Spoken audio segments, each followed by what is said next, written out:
I see very often the frustration on players when they think they're not improving, they're not moving forward for whatever reason. Mostly the reasons that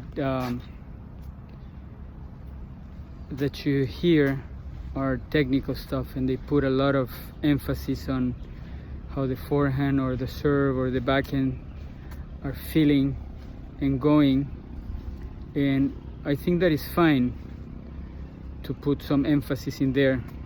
However, I think that is an incomplete approach, because it's also very important to understand who is the player executing those shots. Who is the one? How is that person improving? How is the level of focus, fear, anxiety, anger,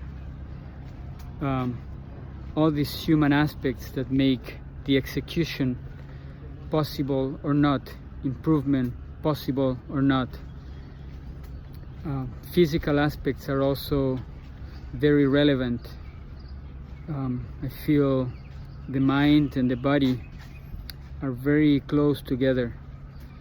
You can improve your mentality if you improve physically, and you can improve physically if you improve mentally, because you're going to be able to put a little bit more effort and focus on what you're doing.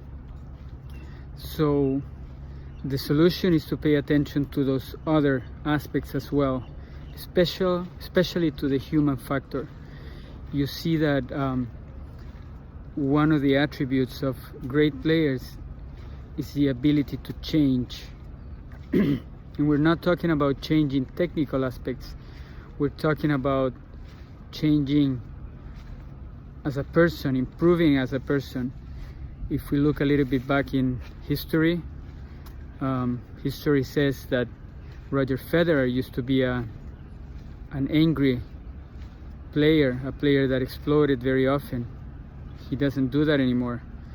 Andre Agassi used to be a different player at the beginning than he was towards the end of his career. For me, he became a master of himself, a very mature player.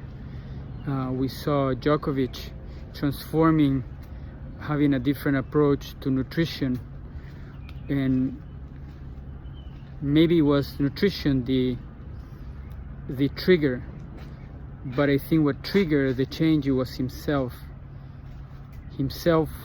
He was the one that produced the internal change in order to approach nutrition differently.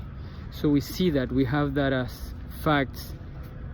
The technical things do not change so much. They change, of course, because change is part of life. Change will happen. The difference is when we guide, when we direct change, then we can create progress. And I think that is what it's all about. It's about creating progress. If a player gets stuck and doesn't feel he's progressing, he's not happy. He's in a bad place. As soon as you remove those hurdles and start to go into different directions, you can open new options for you and you create progress. Okay, that was my message for today.